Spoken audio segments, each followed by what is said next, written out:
Hello everyone, and welcome to the Good Game Lobby review. Thank you for watching and subscribing to the channel. If you're not subscribed and want to see more reviews like this, make sure to subscribe below. This year's Steam Next Fest handed us some of the best demos I've played in recent memory, like Him, Flock, and Thank Goodness You're Here, to name a few. But today, we're focusing on Arranger, a puzzle-solving adventure. The new studio Furniture and Mattress's first title is a great start to what I hope will be a lengthy and successful journey. While nothing is guaranteed in this life, it's hard not to be excited about their future when you look at the studio co-founders. From Nico Rickabaron, creator of Ethereal, the lead writer, Nick Sutner, director of publishing at Panic, David Hellman, the artist behind Braid, and Tomas Batista, handling audio and soundtrack. Speaking of David Hellman, the visual style of Arranger reminded me of another game, but I just couldn't put my finger on it. After doing a little bit of research, that's when I realized that it was Braid. The resemblance is clear when comparing the protagonist's artwork from both games, as you can see here. Arranger begins as Gemma wakes up for the big day. She's a misfit who's leaving her quaint little town for a great big adventure to find herself, as most RPGs start. However, the game is described as an RPG, but not in the traditional sense. The protagonist never upgrades a weapon or even wields one. There's no mana to spend, nor energy or stamina to use up. Instead, she uses her wit and charm to get around and meet new people along the way. Typically, in puzzle games like this, you move blocks around to solve the puzzles.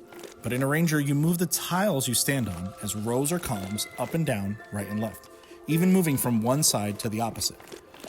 This provides more options for solving puzzles, and even when I felt completely stumped, the solution was often just one movement away. You might ask, how can a 6-hour-long game avoid being a chore when all you're doing is solving puzzles? And this is where one of the game's best qualities shines. The dialogue with each new character is humorous and uplifting, keeping the game moving at a steady pace. Batista, being the audio and soundtrack lead, had full control over the game's soundscape. Each action, from movement to interacting with obstacles, was complemented by a well-crafted soundtrack.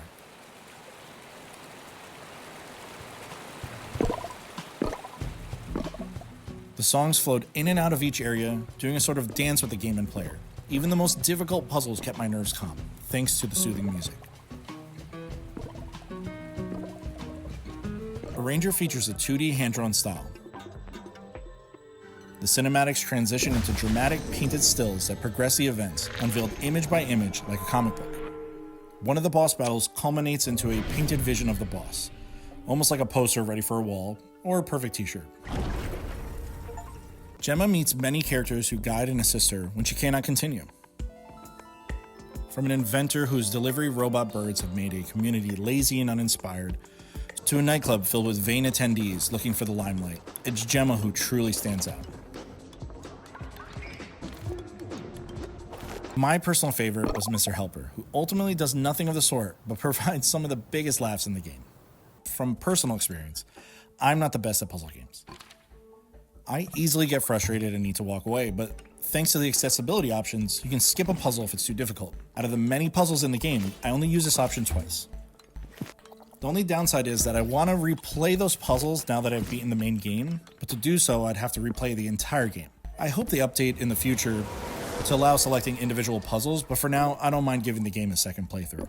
As I mentioned, it took roughly 6 hours to complete the game, which is a sweet spot I enjoy. Being a dad and having a 6-year-old can make gaming tough, so indie titles between 1 to 10 hours are perfect for me. I don't have many puzzle games to compare it to, but I can say that it has piqued my interest. I now feel more confident when browsing games in the puzzle category. For instance, in bigger AAA titles, I often find the puzzle sections frustrating when all I want to do is explore a new huge area or fight a new boss. Arranger is another example of an indie title not afraid to be uniquely itself. In 4 years of development, Furniture and Mattress have presented a fresh new IP with beautiful art direction, a charming soundtrack, and a new type of puzzle-solving game mechanic. Arranger, a role-puzzling adventure, is now available on PS5, Nintendo Switch, PC, and iOS and Android through Netflix. The game was reviewed on a Rogue Ally, which it plays on beautifully. And I'd like to thank Pop Agenda and Furniture and Mattress for the download code of this game. What do you think of Arranger, a puzzle-solving adventure? Will you pick up the game? Or if you already have, let me know what you think in the comments below. Make sure to like, comment, and most importantly, subscribe below. And as always, GG's.